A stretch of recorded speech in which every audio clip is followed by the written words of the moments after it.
सर्वांना good morning.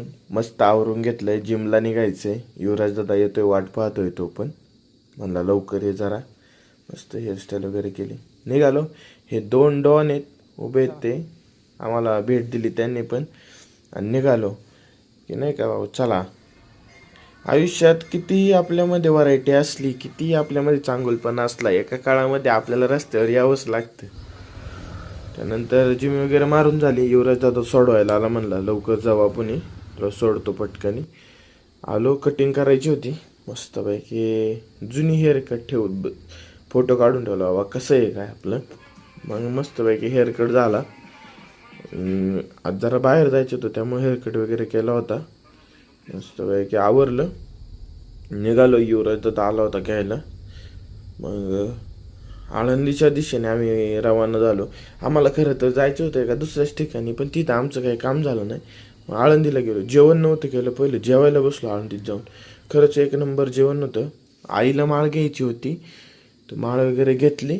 मग ती गेलो पाया पडायला खाली देवळामध्ये. ती घेतलेली माळ होती, ती माऊलींच्या पायाला लावून आणायची होती. पण आज काय होतं काय माहीतच नाही बाबा, लय गर्दी, प्रमाणाच्या बाहेर गर्दी होती तिथं. इथं महाराज लोक बसतात वाटतं. खुर्चीचा फोटो घातला प्रवचनाला वगैरे. इथं एकनाथ महाराजांची मूर्ती होती. पाय वगैरे पडलो सर्व. रांग भरपूर असल्यामुळं काय आतमध्ये नाही गेलो, बाहेरूनच दर्शन घेतलं, कारण की निघायचं पण होतं परत आम्हाला. मग जिथं बाहेर विठोबा रखुमाईची मूर्ती होती त्यांचं पण दर्शन घेतलं. नंदी महाराज आपले इथं म्हणतात. हे जे पिंपळाचं झाड आहे, हे पिंपळाचं झाड महाराजांच्या शरीराला स्पर्श करून येतं. नंतर आलो इंद्रायणी नदीकडे. मस्तपैकी नदीचा व्ह्यू पाहिला.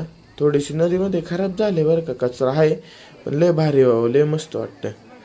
हे आपलं श्री ज्ञानेश्वर महाराज समाधी, संजीवन समाधी मंदिर.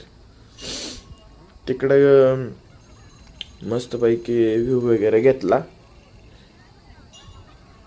आणि आता मग म्हणलं आता चला परत आलो इकडे डेक्कनला महाराजांच्या आपल्या राज्याभिषेक सोहळ्याची तयारी चालू करायची. मंडपावाले येणार होते, त्यांचीच वाट बघत होतो. सर्वांना गुड मॉर्निंग.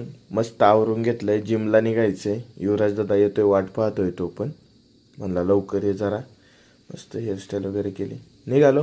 हे 2 डॉन आहेत उभे आहेत, ते आम्हाला भेट दिली त्यांनी पण. आणि निघालो की नाही का बाबा, चला. आयुष्यात कितीही आपल्यामध्ये व्हरायटी असली, कितीही आपल्यामध्ये चांगुलपणा असला, एका काळामध्ये आपल्याला रस्त्यावर यावंच लागतं. त्यानंतर जिम वगैरे मारून झाली. युवराज दादा सोडवायला आला, म्हणला लवकर जाऊ आपण, तुला सोडतो पटकनी.